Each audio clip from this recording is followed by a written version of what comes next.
এক গ্লাস পানি দিয়ে উম্মত জান্নাতে যাবে। বিশ্বাস হয় না?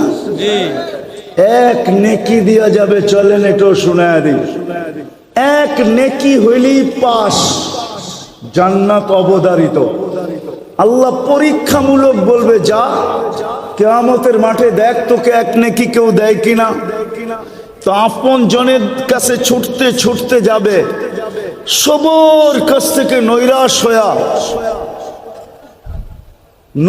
হইয়া যখন ফিরবে, এই বিশ্বাস নিয়া যে আমার জন্য দুজক অবধারিত।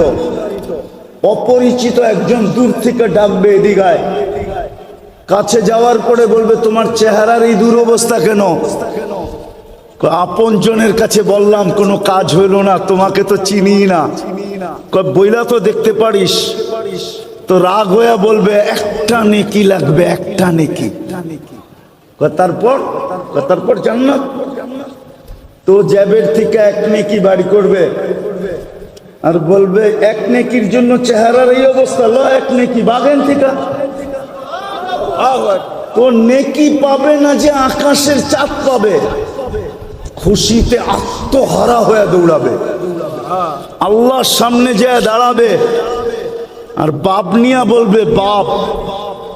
আল্লাহকে যায় বলতেছে, ফাইলটা লন না। আল্লাহ বলে, ফাইলটা লন না মানে? আপনি না পাঠাইলেন নেকি আনতে, নেকি নিয়ে আসছি, তো আমার ফাইলটা দেখেন।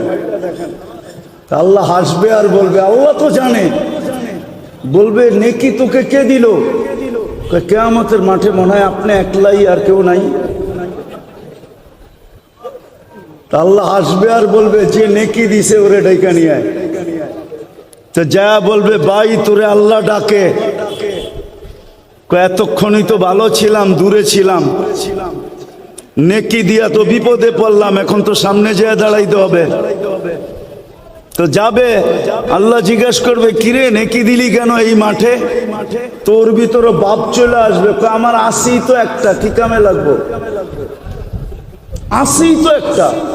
ভাবলাম কিয়ামতের মাঠে একটা নেকি নষ্ট করে কি লাভ, ওর কামে লাগতেছে, লাগাই দিলাম। তা আল্লাহ হাসবে আর বলবে, আমার চেয়ে বড় দাতা হইতে চাস, তাই না? তো যে পাশ হয়ে গেছে, আল্লাহ ওকে বলবে, খুশ বিয়া দিয়া আখি কাওয়াদ খলিল জান্নাহ। দুইজনের হাত ধর আর জান্নাতে চল। আমার চেয়ে বড় দাতা আমি কাউকে হইতে দিব না। যদি এক নেকি দিয়ে জান্নাতে যেতে পারে, তো আপনার কাছে তো 120টা আছে। আপনি মুহাম্মদুর রাসূল